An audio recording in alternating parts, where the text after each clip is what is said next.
Hi friends, it's Sarah, the owner and maker behind Multifarious Nature. Thank you so much for joining me today. If you're a new viewer, welcome. And if you're a returning viewer, big welcome back. I'm glad you guys are here for another episode. And it should be a bit of a long one, sorta, and I have some fun things to talk about after my works in progress. Kind of an acquisition.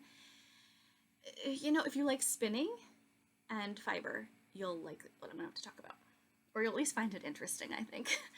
Alright, so we're going to get into shop update first. I am slowly working on some new colorways for fall and winter, so that's exciting. It's hard to think about that right now. It's, 80 degrees outside, 80 plus degrees outside Fahrenheit, and balmy.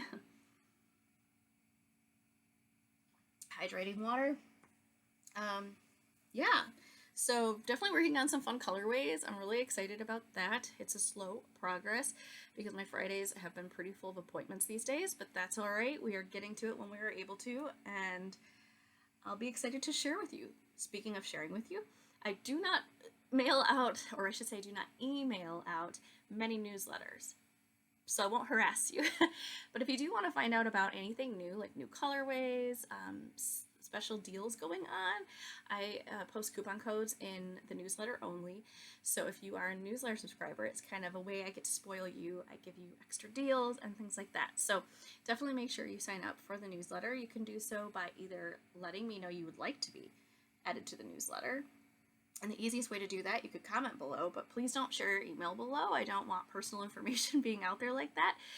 But you can go over to multifariousnature.com, and then there's a contact me section. Actually, even better, when you go over to multifariousnature.com, I'm pretty positive, unless you have a pop-up blocker on, you should have a pop-up that asks if you'd like to become a newsletter subscriber. That is a perfect spot for you to put your email, and then it'll automatically sign you up. So it's really exciting.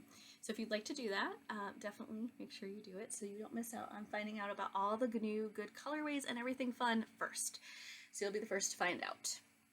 So I'll mention that. I was a good, if you want to call it podcaster today, I actually took notes. So maybe I'll be a little more organized. Maybe I will talk more about things and won't forget as much. We'll see. This is a work in progress for myself. But we're going to go to speaking of works in progress. So the first one I'll talk about is one that is nearly finished. So this is a test knit for Taylor E. Owen, and it's going to make some noise. It is the Better Waverly cardigan, and I used my hand-dyed yarn from Multifarious Nature, which is Ember colorway.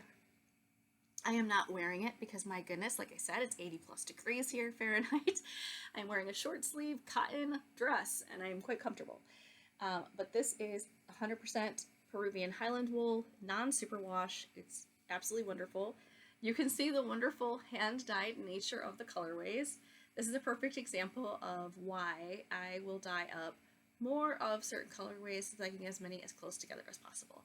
I had done 2 dye lots, and I just grabbed the ones I thought were closest as could be. But there were a few that were darker, and I knew that going into this. So I am still debating if I want to over dye this to make it more even, but I don't know. I kind of like the nature of it being different. We'll see. So at the moment, it actually does things in my favor. So the sleeves are just kind of unique. There's like dark areas, but the body, the base is dark. So this is a tapered fit, the Better Waverly cardigan. So it actually like tapers down your body when it's buttoned up. So it actually has a slimming effect because it adds more shadow underneath like your bust and everything, and so it makes it look even slimmer. So that's kind of fun, right? So there's a little tip from me. If you want to do hand-dyed yarn and you happen to end up with some darker ones, use it at the base of your fitted cardigan and it will actually have a slimming effect. How cool is that? All right, that's just a fun little tidbit. As you can see, I have my removable stitch markers on here for marking the hole. One slips through the other side. There's buttonholes on here. So I'm actually going to attach the buttons on the other side. So that's all I have to do to this, and weave in the ends. It's already been blocked, which you can probably see by how flat this looks. It's nice and relaxed. This was the Peruvian Highland wool fingering weight held double. And this is the Ember colorway. I cannot remember if I said that or not. But yeah, It's beautiful. I'm really excited. I think this will be so great with jeans over dresses. I'm really excited to wear it. And super great stitch definition, this Peruvian Highland wool. I love the raglan markings here. Super fun. So this is a test pattern at the moment, so it should be coming out soon. The test is due in August, so I will show you the buttons, because I cannot remember if I showed you guys the buttons or not that I had picked out. So I decided to go rogue. I think I initially showed you some different ones that I was trying to pick between, and then I went totally different than that. Of course I did. So I picked a whole bunch of buttons that are similar yet different. Now, I don't know how well this is going to work. These are vintage buttons. I got a 2 containers actually from our thrift store, and then online there was someone on eBay selling a massive jar of antique buttons. Let's see if you guys can see this.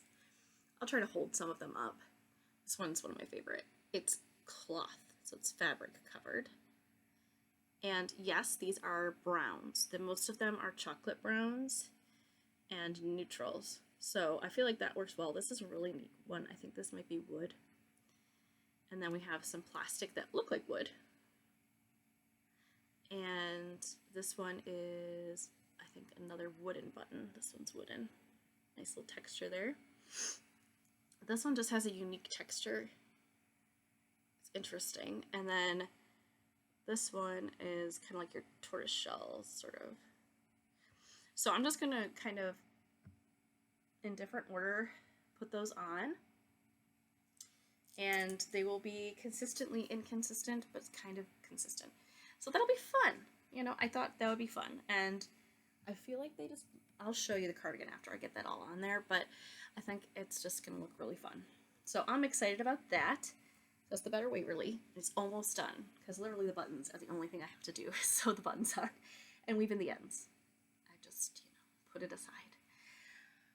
Okay, so the other projects I've been working on are some that you've been seeing lately, and actually some that I kind of had put asleep for a bit and picked back up.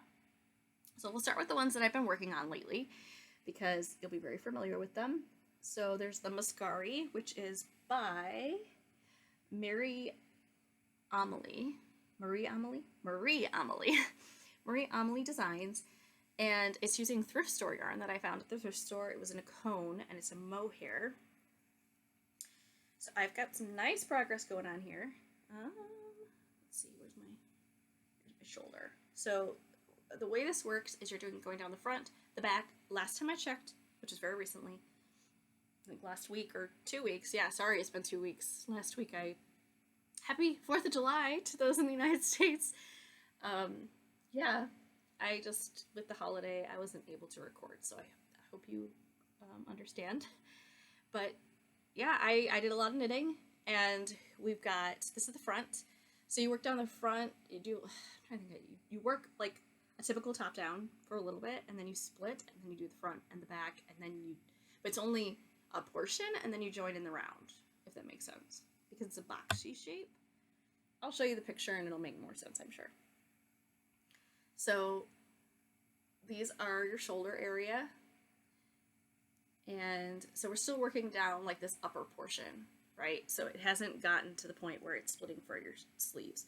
This is the back. Now the back portion is done as far as the top. So you can't really tell. Let's see here, because it's all cinched in, but it's actually, this is how long the back is at the moment. So it's a decent length. It's a really pretty peachy color. It's quite soft. It looks really nice. I'm getting kind of washed out by the lighting, but this actually is quite flattering.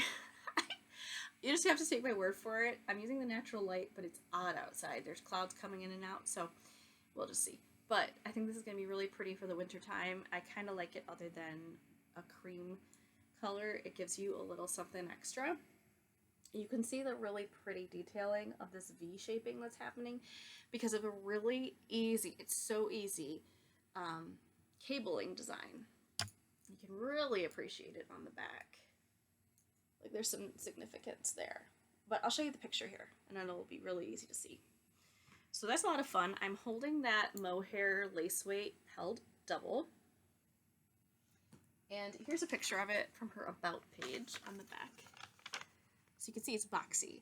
So right now I've knit, on the back at least, from here to about here. So it's basically that arm, right? Because it's going to be boxy.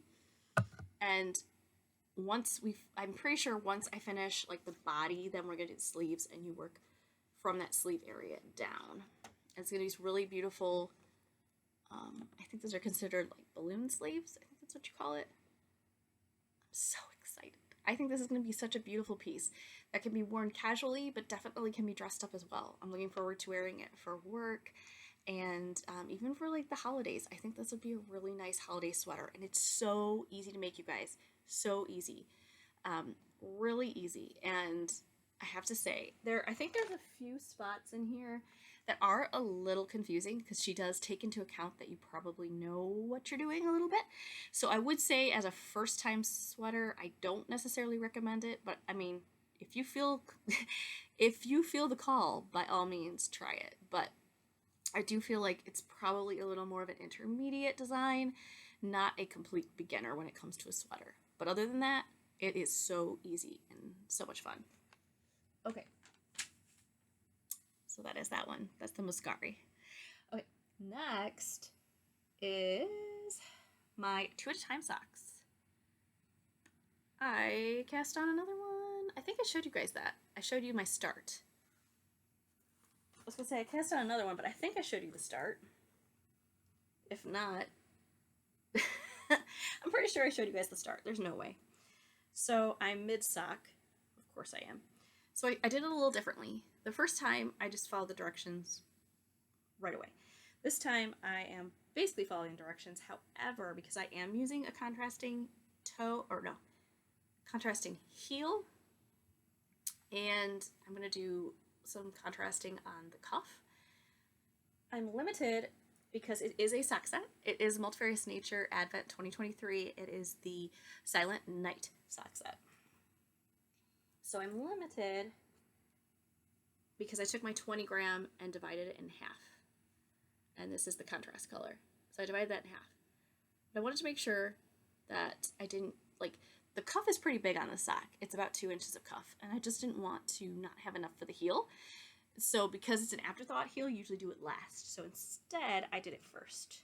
So I used double pointed needles, which you can totally do. It's a little awkward. But I did do afterthought heel. See, those holes are still there. Oh my goodness. One of these days. So what I'm going to do is close that up with the yarn that's in there, and it will close up really easy. I wish I could not have to do that. It's a little tricky with the afterthought heel. If you guys have any tips, I'd love to hear it. Definitely share about your afterthought heel tips. But there's the contrast color. There's like a massive hole on the side because I think when I picked up the stitches, I didn't quite do it right. So that one definitely needs some closure help. But this is that sock set from the Advent Silent Night. It's so beautiful. It's like this teal green, and then there's some red speckling and some dark green speckling.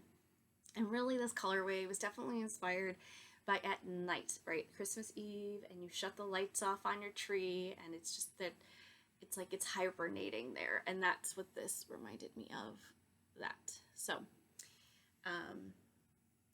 yeah, what I did is then I did the heel, and now I went back and I'm doing in the round again for the tops. And then I will just use whatever's left in the remnant to do like either striping or a solid stripe. I still haven't quite thought what I want to do about that. I might do some striping. I think that would be cute. Like 2 rows of the contrast color, and then 2 rows of this, 2 rows of contrast color, or like 3 rows, and make kind of that vintage 80s style striping of the socks, or 70s. I think that'd be really cute because I am looking forward to wearing hand knit socks with my roller skates because they are so stinking comfortable, and they'll give me some serious barrier so I won't get a lot of rubbing on my feet. So I'm really excited about that. I think it'll be really nice. So yeah, working those up quick. I have the heels done on both of them, so I literally just need to do the rest. I have to tell you guys, I am addicted. It is ridiculous. I feel like I'm always going to have a pair of 2 at a time socks on the needles because it's so easy for lunchtime when it's 90 degrees outside. I will be knitting socks. I don't want to be knitting a sweater, but I'll be knitting socks. So this is so much fun, and I'm now knitting up socks. I kid you not, so fast. This is my second week, and I'm almost done. This is crazy fast for me. I do not knit socks this quickly. It's unreal. Now, we did a lot of driving this past weekend, so I got some serious knitting in that time, but still, even so, within a month, being able to complete a pair of socks for me is not normal. Not usually. So that's exciting. They're also like vanilla socks, very basic. No patterning other than the basics. So that is so much fun. And somebody did mention in the last comments, and I'm so sorry, I should have wrote down your name. Oh, yes. Someone did mention checking out a video tutorial, and I need to check that out. It's a tutorial where you can knit from a single ball and do 2 at a time socks and not have it become a complete cluster mess. So I'm curious to check that out because currently I just divide it by weighing it, but I think it would be a lot easier just to do it from one ball if I could. So I need to look into that. So thank you for suggesting it. I will definitely be checking that out. Okay. Next is one that you guys haven't seen in a bit, and she's back. She's back. I did not forget about her. I put her in the corner, and I'm bringing her back. This is my Wildflowers Path by Melody Hoffman. Absolutely love Melody Hoffman's patterns. This is my second Wildflowers Path sweater, and it is in Nutiden in the color Vagen.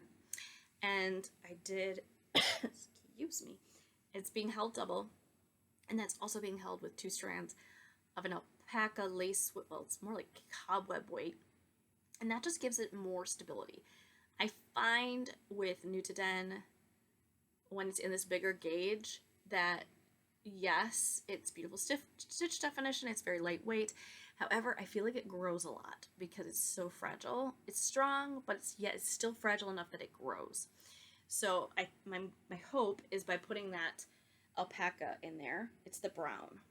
So there is some brown to this beautiful colorway, but this dark brown is actually the alpaca. It's like cobweb weight. I'd say lace weight, but I'd say it's like cobweb. Very fragile. And this is, of course, see, I broke it already. This is Vagen, and I'm holding that double with this held double. And it creates this beautiful marbled effect. Absolutely love it. Adds so much depth to the texture portion up here. I just love it. I love it so much. I am working on this in 80 degrees. I know. So I was outside working on it this morning because, I'm nuts. But it was cooler this morning, so. I took off the day from work, and I'm really glad I did. I needed some time. I just need time that's actually, like, relaxing. And I've been working on another project that I'm going to talk about soon. But, yeah. I love it so much. So I've got one sleeve finished. I did finally bind off the cuff because I was like right here last time we spoke. So I did bind off the cuff. I did the tubular bind off, which I love. It creates this really nice folded over edge. So nice, very continuous. If you've never done tubular bind off, check it out, you guys. It looks so sharp. And then I am now working down the other arm. So as long as I don't lose my mind and get distracted, I should be able to finish this one very quickly, and then I'll have another finished object, and I'll be ready for the winter time. I'm not going to be wearing this right now because it is way too warm. Even if it's 50 degrees outside at night, like this would be, I think this would be too warm. I think so. So, excited about that. I love it. Nutiden is so nice. But I do love Plutalopi a little bit more. I know, don't shoot me. Because I know there's people with very strong opinions about Nutiden. And it's very nice. Don't get me wrong. It's super soft. It is softer than Plutalope. I will not deny that. I will tell you it sure is a lot softer. However, it certainly is more fragile when it comes to knitting. And like I said, if you don't knit tight enough of a gauge, certain patterns might grow. Like I have one sweater that I made. It's another Melody Hoffman one. It's the Forager. It has grown quite a bit. So to the point where like some of the stitches in the back, I question if they're going to break. So not good. Anyway, next, I'm trying to think if there's anything else that I'm working on at the moment. No, I have some projects in limbo that I'm not working on, but we'll get into the acquisition thing. So this is kind of cool. So if you're into spinning fleeces, are debating getting fleeces, like you're like, do I want to get a raw fleece? This might be for you. So if you're here just for this knitting content, then I'm glad you guys are here. I look forward to meeting with you next week. But for those of you that are concerned about or considering sticking around, definitely do so. All right, back to it. So, sorry, I'm a little nuts because I actually had coffee this morning. I don't drink coffee, like hardly ever anymore, and I've been drinking it lately, and I feel like a human again, so that's wonderful. So I'm sorry if I'm a little on edge, but I am cruising along now. All right, so the acquisition, it is interesting. So my husband has an interesting hobby when it comes to he likes working on things. He's very technically oriented and he likes to work on things. So he likes to scour like Facebook Marketplace for some of these projects he likes to work on. And a few times he finds things, they're not down the road. They're kind of like a bit of a drive. And he debates whether he wants to go, because if he doesn't end up liking the thing in person, then he just made that trip. And he sometimes doesn't know if that's worth it or not. And I decided, why not have us both go on a trip or trek last weekend? So I found a bunch of wool. I found a bunch of farmers that were looking to part with wool for a very reasonable price, because it is raw wool. It is unskirted. It is as raw as it comes, and the breeds are not exactly like your run-of-the-mill typical spinning breeds, and they are bred. These sheep were and are being bred more for meat, is my understanding. So that's why the wool was so reasonably priced. It's literally like they're like, let's try to sell the wool. Because, and I think this is why they were doing it, there seems to be an influx, because I've been noticing a lot of these things called sheep pellets, like wool pellets that people with sheep are selling to put in your garden as fertilizer and like mulch replacement, which is excellent. I love it. So I think that's why it was so cheap, because they're definitely gearing it towards that, right? So I'm going to tell you what the breeds are, just so you know. So we ran around Michigan and even went to Indiana to get some of this. So it's a little nutty, but it was a full weekend and it was a lot of fun, just treasure hunting. So I picked up some Suffolk, which I've never worked with Suffolk before. So that's interesting, right? Go buy fleeces that you've never worked with. Crazy, but the price was very reasonable. And I picked up some Polypay. Again, nothing I've ever worked with before. And I will read a little bit about these breeds in case you're not familiar, because I was not super familiar. I researched it before I went and bought the fleeces, but I'm just saying, like, I wasn't familiar prior to that. And then I also bought another one that was real sketch as to how it would be. And that was a Suffolk cross with Katahdin, which I know, when you hear that, you're probably going, and rightfully so. And the reason why I say that is if you're not familiar with Katahdin, Katahdin is a hair sheep, so they have hair, and it's not fine. It's definitely aggressive. They are primarily meat sheep, and they are primarily meat and I think milk sheep, and for a good reason, because their hair falls off on them, and it's not soft, is my understanding. And I'll get into this here in a second. So, the reason why I was nuts and decided to buy these really reasonably priced probably filthy fleeces and drive all over the place for them is one, they were super reasonably priced, and I wanted to try out a new technique for cleaning fleeces. I like to buy raw fleeces, I really do, but the process of cleaning them is not very cost effective, and it's really hard on my body. So I've been doing the scouring method with hot water and multiple rinses and baths, and let me tell you, a lot of back breaking work. That is a lot of work. It's always going to be a lot of work, but that's like a lot of work. And if you live out in the country and you have a well and you have to use a pump and then you also have to heat that water, that gets really expensive fast. So I was trying to find a better method. And there is one that exists, but I've never done it, and it was a little bit sketch. In my mind, it was confusing. But when I heard about the science behind it, I was like, okay, this kind of almost makes sense, but it's weird. So, I may not pronounce this correctly, but I think it's called Suint method. So SUINT method. You can look it up. There's lots of videos actually out there. And so it's done often by people. And many times, the first videos that are out there are people that have never done it before. And they're kind of like, okay, let's see what happens. And then they have this miraculous cleaning. And you're like, okay, now this is intriguing to me. So basically, it's not easy still. It's not easy. It's stinky. But I can tell you, it appears to be working.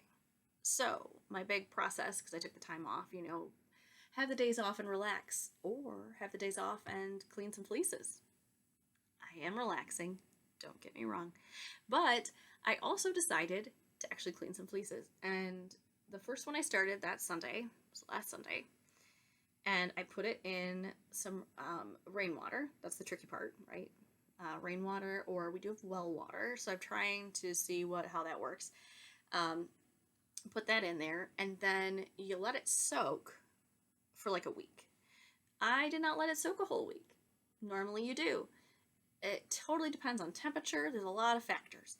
But it's been warm here. Like I said, it's at least around 80 degrees every day, the high heat, and then in the 70s. And of course at night it gets cooler. But for the most part, it's pretty warm. So the good news is with that, it helps with the process. So the process is basically that suint breaks down. I'm not an expert at this, you guys. It's like the sweat of the sheep, and it breaks down, and something along the lines of that and the dirt and grime, it kind of creates its own soap, if you will. And now the cool part, this is the cool part to me. Others might not think it's so cool. If you like leaving some lanolin in your fleece, this is the method for you, because it really doesn't take much lanolin off of your fleece. So I did one of these fleeces. I decided to start with one that was a complete question mark, right? The Suffolk and Katahdin mix, I was like, this is gonna be crazy. Like, I don't even know how this is gonna work. We'll test that first, right? So I tested that fleece, and I come to discover multiple things. One, it was filthy, and that helped get that reaction happening, that helped get it clean.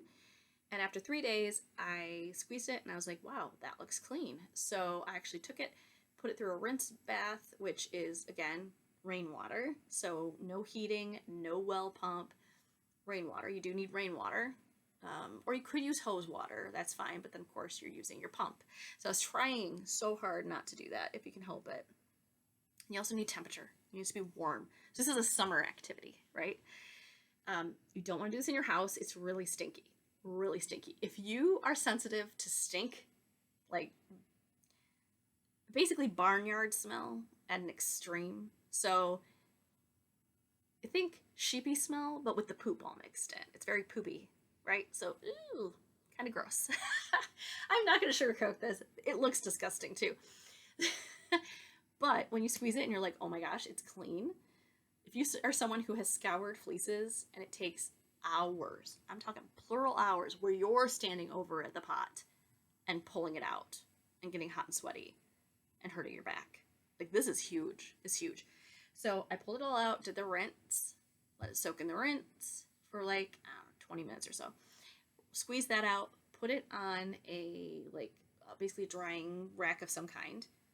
And now the first fleece is just coming to dryness. Now, I have not used anything to get excess water out other than squeezing it, which is my first big mistake. I really need like a salad spinner or something, because I tell you what, it's taking a long time to dry. So we're talking 2 days later, and it's still slightly damp. It's just damp in areas, random areas, but it's still slightly damp. So that's my first thing, is needing to get more water out before I leave it to dry. But other than that, I am really impressed. Really impressed. But I also discovered that Suffolk Katahdin mix, there's quite a few guard hairs in that puppy. And that's probably from the Katahdin. I think Suffolk might have guard hairs as well. I'm not 100% on that. But for sure the Katahdin, it probably came from them. So it's it might be a ram fleece as well. It was a little extra stanky. And I can pull the guard hairs from the back, but there's a lot of them. There's a lot. So another part of my like acquisition, I did buy some combs. I have carders, but to get a lot of that grime out of there and those guard hairs, I heard combs are excellent for that. So, cue my Fleece and Fiber source book by Deborah Robson and Carol, oh my gosh, sorry, Carol Akaris, oh my gosh, probably not pronouncing your names right. All right, so Suffolk, new breed for me. I've heard of them before, but I don't know that much about them. So just when it comes to spinning, I'm not going to read all of this, but it is probably, I would say, like a medium weight or medium grade fleece. It's in the down family, and it's usually 2 to 3.5 inches, and I have seen that the fleece is pretty accurate with that. And it's primarily white. However, I do have 3 black, or 1 black, 2 gray Suffolk fleeces. So that's interesting. We'll see how that goes. Yeah, it's definitely known to be overlooked by hand spinners, so we'll see how it goes. But it did say for fiber prepping and spinning, medium handling wool, nice and versatile, keep the drafting light and the twist light, because apparently if you over twist it, it can become like rope, I think, and it'll preserve that loft in the spring. It does have the loft. It has a lot of nice crimp to it, and yeah, for the short fleeces, card it is what's recommended, and flick and comb longer ones. So definitely going to be doing a lot of that combing, I think. There's quite a bit of VM in it, and you don't want to be carding when there's like heavy VM. It just gets tangled in there. I mean, when you're spinning, it'll come out too, but that's not friendly. All right, and then the other one that I got, like I said, Polypay, which is a white breed, and they are all white fleeces that I got, except actually I take that back. I have 2 gray Suffolk, 1 black Polypay, which that was weird, because Polypays are supposed to be white only. Yeah, natural colors are white, so I'm not sure what that fleece was that I got then. Maybe it's a hybrid sheep, but it looks like Polypay. It has the same like quality characteristics of the staple, so I have no idea what it is. It's a mystery. They just gave me a bunch of fleeces, and I decided to take it, and it was buried in there, and that was kind of a fun treasure to find. I have an embarrassing amount of fleeces that I got this past weekend. I'm not even going to tell you guys because it is embarrassing. It really is. I'm making a lot of work for myself. I tend to do that. It's a thing. When my life gets a little stressful or I'm having a hard time in certain ways, I have a really good way of making myself really busy. I'm really good at it. This is kind of a character flaw. I'm just putting it out there. Okay. So, okay. Fiber prep and spinning. So for Polypay, it is white, like I said. So I am looking forward to maybe dyeing some of this, depending on how it turns out. It's fine enough to require light, somewhat experienced hand, so I'm not exactly experienced, but we'll see. I'm gonna try it anyway. especially in carding, apparently. Combing will be the quickest route to consistent net-free preparation. So again, I'm getting the combs, so excited about that. And it can also be spun from the lock, which may or may not do that. Keep the handling very light when you spin, otherwise it tends to be clumpy and thin out. So inconsistent yarn, in other words. So there you go. It's going to be kind of an interesting one. That polypay might be an interesting struggle, learning curve, but I'm really excited to try those combs. First time I've used combs, I've used combed top. So I feel like that's just going to be my own version of combed top, so it won't be as compacted. So it'll probably be easier to spin, is my understanding. So I am excited about that. Like I said, I have a ridiculous, obscene amount of fleeces that I got. I'm not bragging. I'm kind of thinking this is really silly. But it's fun. It's fun. I like washing fleeces. To me, it's fun. Some people might hate it. I don't like scouring a fleece. That is really hard on my body. Whenever I used to scour fleeces, I would do it, and one fleece would take me hours, like 4 hours maybe. And it would be back breaking. I kid you not. I would be beat after I was done with that. I'd be done for the next day, totally done for. So I'm really excited about trying this new technique. So far, it seems to be going well. I do have some dirtier fleeces that are longer wools. Some of these Suffolk that I got are definitely at the top of the Suffolk length. So they're going to have to soak for a hot minute. Maybe 2 days. After the first bath, once you create the suet, so the first bath needs like a week, right? Thereabouts. And then once it gets stinky and actually breaks down and cleans, then the next fleece that you put in there, it shouldn't take as long. And you keep using the same bath, and so it keeps getting stankier and more stuff in there. And it really helps it clean faster, but it also gets icky. Stinky. But it works really good. Supposedly. I mean, the first one worked. It worked. Okay, so life update end of things. If you're still with me, thank you. I'm going to assume that you guys are those that have been with me for a while. If you're new, though, some of this information might be new to you, and I appreciate you guys being here and sticking around. I wanted to first start off by saying thank you so much for those of you that commented and reached out to me after my last video. It meant so much to me. Woo, not gonna get emotional. It meant so much to me.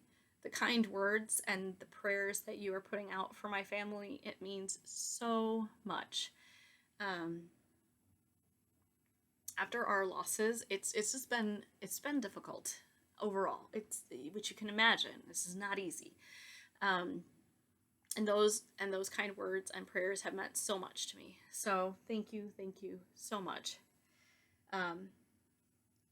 Adding onto that, so along those lines, I wanted to kind of put this challenge out. I know I've done it before. I'm pretty sure I did in a past video, but if I haven't, then we're gonna start today.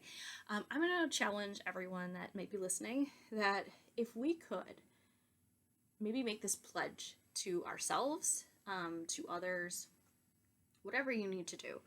I have made this pledge and I try my hardest. I have still put my foot in my mouth, but I swear I try so hard to not do it. Is when it comes to meeting someone new, maybe at church, just anywhere.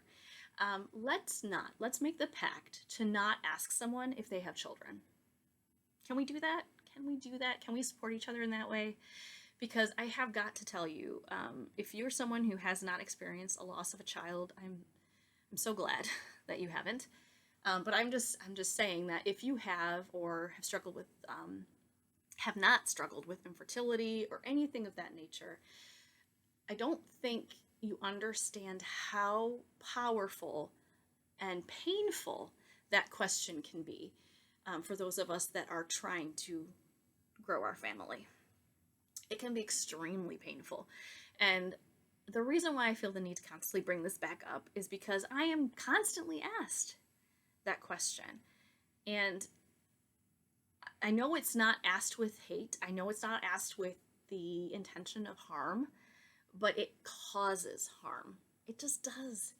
And if we can try our hardest to instead, so I'm all about not only asking someone to not do something, I'm about trying to help the situation, right? Let's have a solution. So instead, if we can try, let's try this, okay? Because I'm trying this, and so far it has gone really well. So instead of asking someone if they have children when you first meet them, let's instead try to put this question out there when you meet someone. And I don't care how you put it the way that's most comfortable for you. But if you can ask something along the lines of, oh, tell me about yourself. Tell me about yourself. I'd love to know more about you. I think that one, that will go better. For someone in the situation that has experienced a lot of loss or is having infertility issues, like that is a lot less painful than being asked, do you have children? Because I tell you what, you're putting yourself, I'm just saying, like, if I ask someone that, I am putting myself in the position to have the answer to the question be really blunt, and rightfully so, and it would be hurtful to the person asking the question, right? Because you're not trying to be hurtful, but if someone answers that truthfully, in a sense that maybe they have lost children, that could be harsh for everybody involved. So let's try that instead, right? Let's do that instead. Let's ask people that we meet, tell me about yourself. Let's do that. Can we make that pact today? Let's do it. I'm making that pact. Will you join me? I would appreciate it so much. And so in that effort, I would love to hear more about you. Please tell me about yourself. All right, see, isn't that nice? I will tell you about myself. If you are new and you are joining me and somehow made it to the end of this video, good for you. It's like 40 minutes in now. I so appreciate you. My name is Sarah, and I am the owner and maker behind Multifarious Nature hand-dyed yarn and other goodies. My husband Dan, and I live out in the country in Michigan, and we have 2 dogs, Rory and Maverick. Rory is a mutt. She's a total mutt. And Maverick is a purebred mini Aussie. So they are the cutest things and keep us on our toes. And then we also have 3 sheep, which basically are part of our family. So we have Amanita, Veiled Lady, and Chanterelle, and they're Shetland sheep. So cute. They're still considered lambs. They're not even a year old yet, and they're so sweet. They were born this past spring. And then we have 2 ducks and 3 chickens. So that's a little about us. And yeah, so I hope you guys are doing well. Like I said, I would love to hear about you and love to hear from you. So please do comment below and share maybe things you're working on, what you're up to, any projects. Have you taken on cleaning any fleeces? Because this is definitely the time of year, like summertime here in Michigan. It's definitely a time of year to be washing fleeces. So I'd love to hear if you're taking on that process. But yeah, I look forward to catching up with you guys soon, and take care. Bye.